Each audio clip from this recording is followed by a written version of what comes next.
ನನ್ನಲ್ಲೇ ಭಕ್ತಿ ಇಲ್ಲದೆ ಇರುವಾಗ ದೋಹರ ಕಕ್ಕಯ್ಯನಲ್ಲಿ, ಮಾದಾರ ಚೆನ್ನಯ್ಯನಲ್ಲಿ, ಮಡಿವಾಳ ಮಾಚಯ್ಯನಲ್ಲಿ ಇವರೆಲ್ಲರಲ್ಲಿ ನಾ ಬೇಡ್ದಾಗ ಅವರು ಬಂದು ಭಕ್ತಿಯ ಭಿಕ್ಷವನ್ನಿಕ್ಕಿದಾಗ ನನ್ನ ಪಾತ್ರೆ ತುಂಬಿತ್ತು ಅಂತ ಹೇಳುವಂಥದ್ದು ಬಸವಣ್ಣವರು. ಯಾಕಂದ್ರೆ ಎನಗಿಂತ ಕಿರಿಯರಿಲ್ಲ, ಶಿವಶರಣರಿಗಿಂತ ಹಿರಿಯರಿಲ್ಲ ಅಂತ ಬಾಳಿ ಬದುಕಂತವ್ರು. ಹಾಗಾಗಿ ಇವರಲ್ಲಿ ಆ ಭಕ್ತಿ ಅಂತಕ್ಕಂಥ ಜೊತೆಗೆ ಆ ಕರ್ತವ್ಯದ ನಿಷ್ಠೆ, ಆ ಕರ್ತವ್ಯದ ಬದ್ಧತೆ, ಆ ಪ್ರಾಮಾಣಿಕತೆ ಎಷ್ಟಿತ್ತು ಅನ್ನೋದನ್ನ ನಾವು ಗಮನಿಸ್ತಾ ಹೋಗ್ಬೋದು. ಈತ ಮಹಾನ್ ವೀರನೂ ಕೂಡ ಆಗಿದ್ದ. ಮುಂದೆ ಕಲ್ಯಾಣದಲ್ಲಿ ಕ್ರಾಂತಿಯಾದಂಥ ಸಂದರ್ಭದಲ್ಲಿ ಉಳವಿಯ ಕಡೆಗೆ ನಡೆದಂಥ ತಂಡದ ನೇತೃತ್ವವನ್ನು ಇವರು ವಹಿಸಿರ್ತಾರೆ ಡೋಹಾರ ಕಕ್ಕಯ್ಯ. ಅಲ್ಲಿ ಬಿಜ್ಜಳನ ಸೈನ್ಯದ ಜೊತೆ ಹೋರಾಟವನ್ನು ಮಾಡಿ ಆತ ವೀರ ಮರಣವನ್ನು ಹಾಕ್ತಾರೆ. ಇವರ ಹೆಸರಲ್ಲೇ ಒಂದು ಕಕ್ಕೇರಿ ಅಂತಕ್ಕಂಥ ಒಂದು ಸ್ಥಳವೂ ಇದೆ. ಅಲ್ಲಿ ಅವರ ಹೆಸರಿನ ಒಂದು ಕೆರೆ ಮತ್ತೆ ಬಾವಿಗಳು ಇಂದಿಗೂ ಕೂಡ ಇದೆ ಅನ್ನೋದನ್ನ ನಾವು ಗ್ರಹಿಸ್ತಾ ಹೋಗ್ಬೋದು. ಹಾಗೇನೆ ಮತ್ತೋರ್ವ ಬಹಳ ಪ್ರಸಿದ್ಧವಾದಂಥ ವಚನಕಾರ ಒಂದು ಸಾಮಗಾರ ಹರಳಯ್ಯ. ಇಲ್ಲಿ ನಾವೇನು ಕಾಯಕರ ಒಂದು ಜಯಂತಿಯನ್ನು ಆಚರಿಸ್ತಾ ಇದ್ದೀವಿ. ಈ ಸಾಮಗಾರ ಹರಳಯ್ಯ ಯಾರೀತ? ಈತ ಕೂಡ ಅಟ್ಟೆಯ ಕಾಯಕವನ್ನ ಮಾಡ್ತಿದ್ದಂಥ ಒಬ್ಬ ವ್ಯಕ್ತಿ. ಒಮ್ಮೆ ಬಸವಣ್ಣವರು ಮಹಾಮನೆಗೆ ಹೋಗುವಾಗ ಶರಣು ಅಂತ ಹೇಳ್ತಾರೆ ಅವ್ರಿಗೆ, ಹರಳಯ್ಯ ಅವರು. ಆಗ ಬಸವಣ್ಣ ಶರಣಾರ್ಥಿ ಅಂತ ಹೇಳ್ತಾರೆ.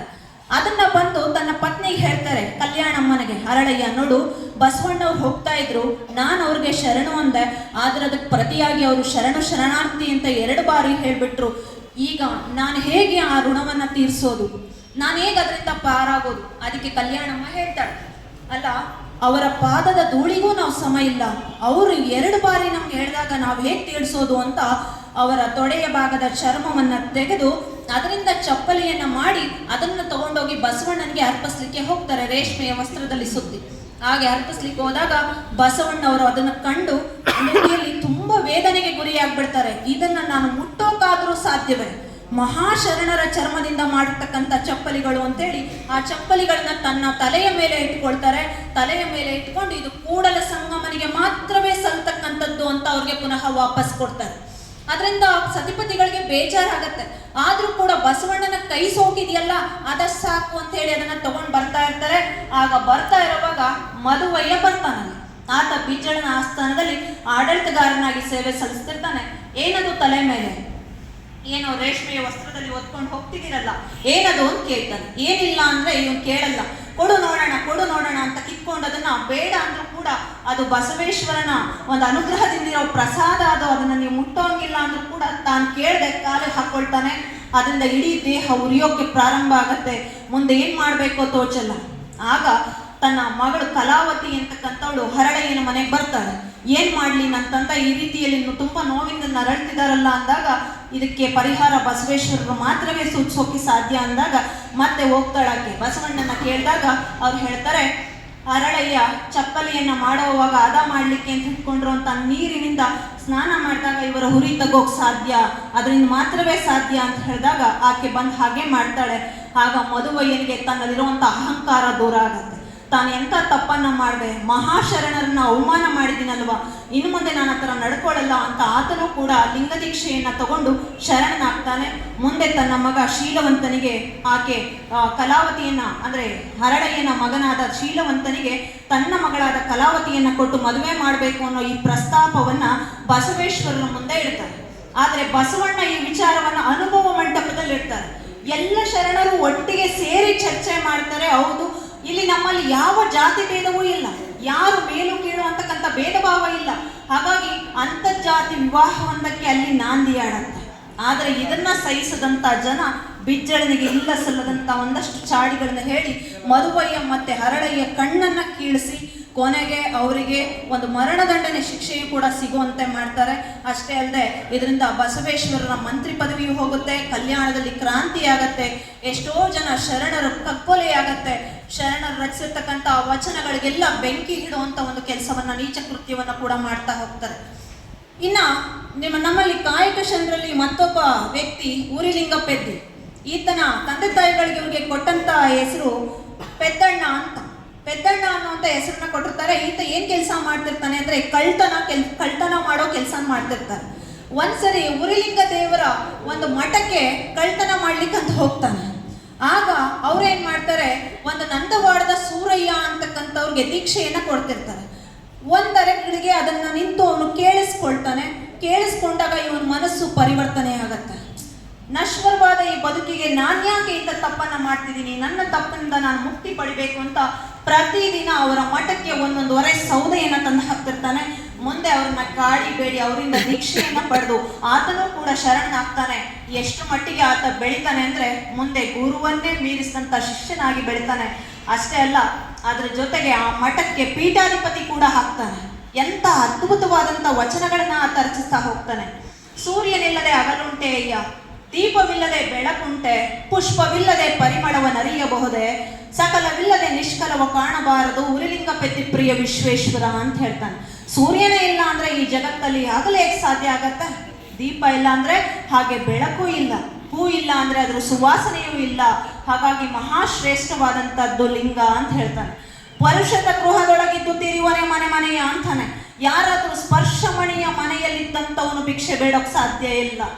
ಹಾಗಾಗಿ ತೊರೆಯೊಳಗಿದ್ದವನು ತೃಷೆಯಾಗಲರಸುವನೆ ಕೆರೆಯುದಕವ. ಯಾರಾದ್ರೂ ನೀರಿನ ತೊರೆಯಲ್ಲಿ ಇರುವಂತವನು ಬಾಯಾರಿಕೆ ಆಯ್ತು ಅಂತ ಕೆರೆ ನೀರನ್ನ ಹುಡ್ಕೊಂಡು ಹೋಗೋದಕ್ಕೆ ಸಾಧ್ಯ ಇಲ್ಲ. ಮಂಗಳಕರವಾದಂಥ ಪರಮೇಶ್ವರನ ಲಿಂಗ ನಮ್ಮಲ್ಲಿ ಇರಬೇಕಾದ್ರೆ ಅನ್ಯ ದೇವರುಗಳ ಗಡುವೆ ತನಗೆ ಆಗ್ಬೇಕು ಅಂತ ಹೇಳುವಂಥವನು. ಈ ರೀತಿ ಭಕ್ತಿಯಿಂದ, ನಿಷ್ಠೆಯಿಂದ, ಪ್ರಾಮಾಣಿಕತೆಯಿಂದ ಅವರೆಲ್ಲರೂ ಕರ್ತವ್ಯವನ್ನು ನಿರ್ವಹಿಸ್ತಿರ್ತಾರೆ. ಕಾಯಕವೇ ಕೈಲಾಸ. ತಮ್ಮ ಕೆಲಸವನ್ನ ಪ್ರಾಮಾಣಿಕತೆಯಿಂದ, ನಿಷ್ಠೆಯಿಂದ, ಬದ್ಧತೆಯಿಂದ ಮಾಡಿದಾಗ ಅದರಿಂದ ಮಾತ್ರ ನಮಗೆ ಮುಕ್ತಿ ಸಿಗೋಕ್ ಸಾಧ್ಯ ಅಂತೇಳಿ ಭಾವಿಸಿದ್ದಂಥವ್ರು ಶರಣರು. ತಾವು ಎಷ್ಟು ಕಷ್ಟಪಡ್ತಾರೆ, ಏನ್ ದುಡಿತಾರೆ, ಆ ದುಡಿಮೆಗೆ ತಕ್ಕಷ್ಟು ಪ್ರತಿಫಲನ ಮಾತ್ರ ಅವ್ರು ಬಯಸ್ತಾ ಇರ್ತಾರೆ. ಯಾವತ್ತೂ ಕೂಡ ತಾವು ಪೂಜೆ ಮಾಡೋವಾಗ, ಪ್ರಾರ್ಥನೆ ಮಾಡೋವಾಗ ಆ ದೇವರೇ ಬಂದರೂ ಕೂಡ ಅವ್ರ ಅದ್ರ ಕಡೆ ಗಮನ ಕೊಡುವಂಥವ್ರಲ್ಲ. ಕಾಯಕದಲ್ಲಿ ನಿರತವಾದಡೆ ಗುರುದರ್ಶನವಾದಡೂ ಮರೆಯಬೇಕು, ಲಿಂಗ ಪೂಜೆಯಾದಡೂ ಮರೆಯಬೇಕು, ಜಂಗಮ ಮುಂದಿದ್ದಡೂ ಹಂಗು ಹರಿಯಬೇಕು. ಕಾಯಕವೇ ಕೈಲಾಸವಾಯಿತಾದ ಕಾರಣ ಅಮರೇಶ್ವರ ಲಿಂಗವಾದಡೂ ಕಾಯಕದ ಒಳಗು ಅಂತ ಹೇಳ್ತಾನೆ ಆಯ್ದಕ್ಕಿ ಮಾರಯ್ಯವನ ಕಡೆಯಲ್ಲಿ. ಅಂದ್ರೆ ಕಾಯಕವೇ ಪ್ರಾಮುಖ್ಯ. ಆ ಕಾಯಕವನ್ನ ನಾವು ಮಾಡೋವಾಗ ಪರಮೇಶ್ವರನೇ ಬಂದರೂ ಕೂಡ ನಮಗೆ ಕೆಲಸಕ್ಕೆ ಮೊದಲನೇ ಆದ್ಯತೆಯನ್ನ ಕೊಡಬೇಕು. ಆದ್ರೆ ಇವತ್ತಿನ ದಿನ ಹೇಗಾಗ್ತಾ ಇದೆ, ಇಂಥ ಒಂದು ಆಧುನಿಕ ಸಂದರ್ಭದಲ್ಲಿ ಈ ಎಲ್ಲ ಕಾಯಕ ಶರಣರ ಆದರ್ಶ, ತತ್ವ, ಅವ್ರ ವಿಚಾರಗಳು ನಮಗೆ ಬಹಳ ಮುಖ್ಯವಾಗಿದೆ. ಇಲ್ಲಿ ಏನಾಗಿದೆ, ಎಷ್ಟೋ ಸಂದರ್ಭಗಳಲ್ಲಿ ನೀವು ಗಮನಿಸಿರ್ತೀರ, ಸರ್ಕಾರಿ ಕೆಲಸ ದೇವರ ಕೆಲಸ. ಎಲ್ಲರೂ ಆ ಥರ ಇರಲ್ಲ. ಏಕೆಂದ್ರೆ ಮರ್ತ್ಯ ಲೋಕವೆಂಬುದು ಕರ್ತಾರನ ಕಮ್ಮಟ, ಇಲ್ಲಿ ಸಲ್ಲುವರು ಅಲ್ಲಿಯೂ ಸಲ್ಲುವರು, ಇಲ್ಲಿ ಸಲ್ಲದವರು ಎಲ್ಲಿಯೂ ಸಲ್ಲರು ಅಂತ ಸದಾಕಾಲವೂ ಕೂಡ ನುಡಿದಂತೆ ನಡೆಯೋ ಆಲೋಚನೆಗೆ ತಕ್ಕಂತ ಆಚರಣೆಯನ್ನು ಹೊಂದಿರ್ತಕ್ಕಂಥ ನಮ್ಮ ಜಿಲ್ಲಾಧಿಕಾರಿಗಳಂತ ಒಂದು ದಕ್ಷ ಪ್ರಾಮಾಣಿಕವಾದಂತ ಅಧಿಕಾರಿಗಳು ಈ ಸಮಾಜದಲ್ಲಿ ಸಾಕಷ್ಟು ಜನ ಇದ್ದಾರೆ. ಅವ್ರ ಮಾರ್ಗದರ್ಶನದಲ್ಲಿ ಈ ಸಮಾಜ ಮುಂದೆ ಸಾಗಬೇಕಾಗಿದೆ. ಆದರೆ ಕೆಲವರು ಯಾರು ತಮ್ಮ ವೃತ್ತಿಗೆ ದ್ರೋಹವನ್ನು ಬಗೆತಿದ್ದಾರೆ, ತಮ್ಮ ವೃತ್ತಿಯನ್ನ ಪ್ರಾಮಾಣಿಕತೆಯಿಂದ ಮಾಡ್ತಿಲ್ಲ ಅಂದ್ರೆ ಸರ್ಕಾರಿ ಕೆಲಸ ಅಂದ್ರೆ ದೇವರ ಕೆಲಸ, ದೇವ್ರ ಹೆಂಗೂ ಬರಲ್ಲ ಕೇಳಲ್ಲ ಅನ್ನುವಂಥ ಆಲೋಚನೆ ಬೇಡ. ಯಾಕೆಂದ್ರೆ ಕಾಯಕವೇ ಕೈಲಾಸ. ಕಷ್ಟಪಟ್ಟು ದುಡಿದಾಗ ಖಂಡಿತ ನಮ್ಗೆ ಅದರಿಂದ ಮುಕ್ತಿ ಸಿಗೋಕೆ ಸಾಧ್ಯ ಆಗತ್ತೆ ಅನ್ನೋದನ್ನ ನಾವು ಯಾವತ್ತೂ ಕೂಡ ಅರ್ಥಕೋಬೇಕು. ಅದಕ್ಕೆ ಇವರೆಲ್ಲರ ಜೀವನ ನಮಗೆ ಆದರ್ಶಪ್ರಾಯವಾಗಿರ್ಬೇಕು. ಜೊತೆಗೆ ಆಯ್ದಕ್ಕಿ ಲಕ್ಕಮ್ಮನ ಒಂದು ವಚನದಿಂದ ನಾನು ನನ್ನ ಮಾತುಗಳನ್ನ ಮುಕ್ತಾಯಗೊಳಿಸ್ತೀನಿ. ಯಾಕೆಂದ್ರೆ ಸಮಯ ಅವರು 10 ನಿಮಿಷ ಕೊಟ್ಟಿದ್ದಾರೆ. ಯಾಕೆಂದ್ರೆ ನೋಡಿ, ಆಸೆ ಎಂಬುದು ಅರಸಂಗಲ್ಲದೆ ಶಿವಭಕ್ತರಿಗುಂಟೆಯ್ಯ, ರೋಷವೆಂಬುದು ಯಮದೂತರಿಗಲ್ಲದೆ ಅಜಾತರಿಗುಂಟೆಯ್ಯ. ಈ ಸಖಿ ಆಸೆ ನಿಮಗೇಕೆ, ಈಶ್ವರನೊಬ್ಬ ಮಾರಯ್ಯ ಪ್ರಿಯ ಅಮರೇಶ್ವರ ಲಿಂಗಕ್ಕೆ ದೂರ ಮಾರಯ್ಯ ಅಂತಾಳೆ ಆಕೆ. ಯಾಕೆಂದ್ರೆ ಆಸೆ ಅವನೇನ್ ಮಾಡ್ತಾನೆ, ಆಯ್ದಕ್ಕಿ ಮಾರಯ್ಯ ಅಕ್ಕಿ ಆಯೋ ಕಾಯಕನ ಮಾಡ್ತಿರ್ತಾರೆ. ಅಗತ್ಯಕ್ಕಿಂತ ಜಾಸ್ತಿನ ಹಾಯ್ಕೊಂಡು ಬಂದಾಗ ಆಕೆ ಹೇಳ್ತಾಳೆ, ಆಸೆ ಅನ್ನೋದು ರಾಜನ್ಗಿರತ್ತೆ. ಎಷ್ಟು ದೊಡ್ಡ ಸಾಮ್ರಾಜ್ಯ ಇದ್ರು ಇನ್ನೂ ಬೇಕು ಅನ್ನುವಂಥದ್ದು. ಆದ್ರೆ ನೀನ್ ಯಾಕೆ ಈ ತರ ಆಸೆ ಪಡ್ತಿದ್ಯಾ? ಶಿವಭಕ್ತರಿಗೆ ಯಾವತ್ತೂ ಆಸೆ ಅನ್ನೋದಿಲ್ಲ. ಹಾಗಾಗಿ ರೋಷ ಅನ್ನೋದು ಯಮನ ಕಿಂಕರರಿಗಿರುತ್ತೆ, ಹುಟ್ಟು ಸಾವು ಇಲ್ಲದೆ ಇರೋಂಥವ್ರಿಗಿರಲ್ಲ. ಹೋಗು ಅಲ್ಲೇ ಹಾಕ್ಬಿಟ್ ಬಾ, ನಮ್ಗೆ ಎಷ್ಟು ಬೇಕೋ ಇವತ್ತಿಗೆ ಅಷ್ಟೇ ಸಾಕು ಅಂತ. ಈ ತರದ ಗುಣ ಇವತ್ತಿಗೆ ಬೇಕಾಗಿದೆ. ಆದ್ರೆ ಇವತ್ತು ಏನಾಗಿದೆ ನೀವೇ ಯೋಚನೆ ಮಾಡಿ, ಸಂಗ್ರಹದ ಗುಣ ಅತಿಯಾಗಿದೆ. ಎಷ್ಟೇ ಇದ್ರೂ ಕೂಡ ಇನ್ನೂ ಬೇಕು, ಇನ್ನಷ್ಟು ಬೇಕು, ಮತ್ತಷ್ಟು ಬೇಕು, ಮಗದಷ್ಟು ಬೇಕು ಅಂತ.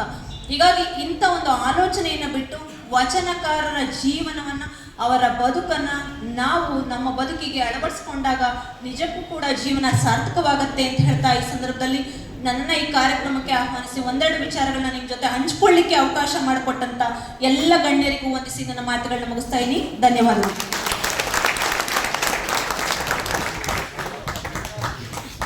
ಬಹಳ ಸೊಗಸಾಗಿ, ನಿರರ್ಗಳವಾಗಿ, ಪ್ರತಿಯೊಬ್ಬರಿಗೂ ಕೂಡ ಸಂಪೂರ್ಣವಾಗಿ ಅರ್ಥವಾಗುವಂತೆ ಈ ಕಾಯಕ ಶರಣರ ಬಗ್ಗೆ ವಿಚಾರಧಾರೆಯನ್ನು ನಮ್ಮೊಟ್ಟಿಗೆ ಹಂಚಿಕೊಂಡಂಥ ಶ್ರೀಮದ್ ಡಾಕ್ಟರ್ ಎ.ವಿ. ಶೈಲಜಾ ಸಪ್ತಗಿರಿರವರು, ಪ್ರಾಂಶುಪಾಲರು, ನ್ಯಾಷನಲ್ ಪದವಿ ಕಾಲೇಜು ಗೌರಿಬಿದೂರು, ತಮಗೆ ಧನ್ಯವಾದಗಳು ಮೇಡಮ್.